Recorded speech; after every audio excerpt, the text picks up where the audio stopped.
Nah, norma membantu kita memahami apa yang benar dan apa yang salah, apa yang boleh dan apa yang tidak boleh dilakukan dengan norma kehidupan kita lebih teratur dan tidak kacau. Oke, nah contohnya, contoh norma dalam kehidupan sehari-hari pada norma agama, kemudian ada norma kesusilaan, ada juga norma kesopanan, ada juga norma hukum ya. Nah, contohnya apa aja? Coba Mbak Tengah, kalau norma agama biasanya kita ngapain? Sholat, beribadah ya. Kemudian berdoa. Terus apa lagi? Tadi bayar apa? Oh, bayar zakat. Berarti di norma agama Islam ya, bayar zakat, berpuasa. Intinya kan menjalankan semua yang ada di aturan norma agama ya. Kemudian larangannya apa itu? Yang dilarang itu apa? Melanggar aturan agama ya. Contoh, pas waktunya bulan puasa kalian tidak berpuasa. Kemudian tidak menjalankan ibadah sholat. Nah, itu namanya pelanggarannya. Terus kemudian yang kedua, norma kesusilaan. Apa itu? Aturan yang bersumber dari hati nurani. Apa kira-kira apa? Tidak. Lawan katanya jujur apa? Tidak jujur. Tidak berbohong. Nah, kesusilaan. Jadi kalau kamu disuruh membeli garam masih sisa 2.000, kamu akan bilang sisa 2.000 ya, tidak berbohong. Wah, uangnya sudah habis Bu, padahal kan ada sisanya, itu namanya tidak berbohong. Contoh dari norma kesusilaan. Kemudian tidak menyinggung orang lain. Misalkan kalau Mas Ahmad kan rambutnya botak, terus kamu bilang mengajak, oh Ahmad rambutnya botak, itu namanya menyinggung perasaan orang lain gitu. Jadi nggak boleh diajak ya. Kemudian ada lagi apa tuh? Nah, larangannya apa? Contoh melanggarnya apa? Seorang anak tadi berbohong kepada orang tuanya, yaitu melanggar norma kesusilaan.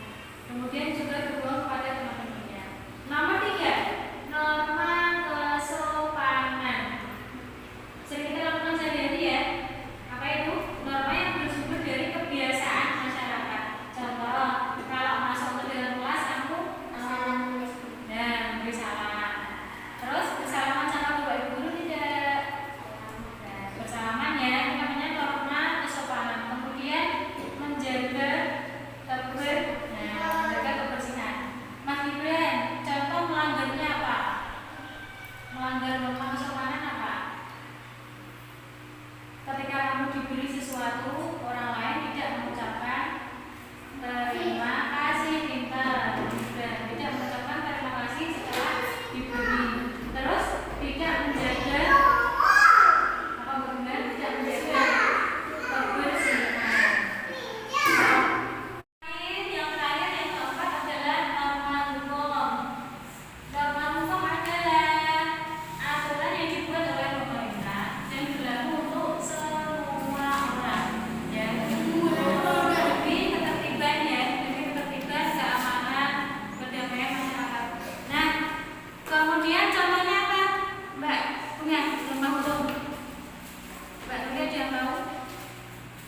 Aturan lalu betul, aturan lalu lintas. Kemudian apa lagi? Aturan di lingkungan sekolah, betul. Nah, contoh melanggarnya apa kira-kira? Seorang anak memanjat pohon tanpa izin yang punya. Kemudian membuang sampah sembarangan.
Ya, kembali ke mangkuk.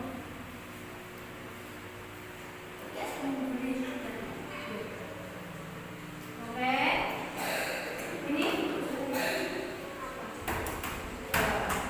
ya. Mangkuk juga. Kalau sudah silakan duduk kembali. Bisa.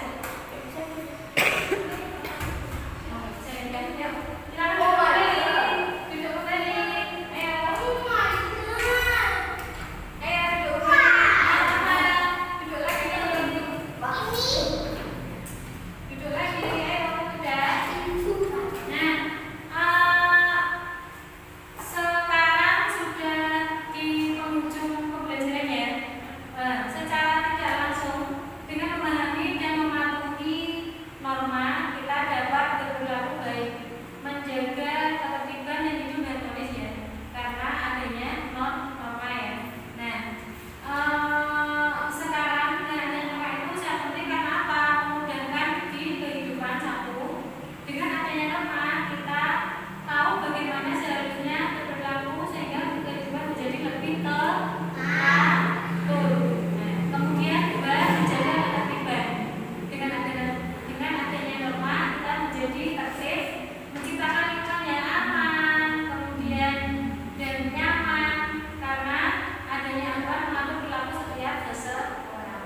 Kemudian ada lagi mengurangi konflik.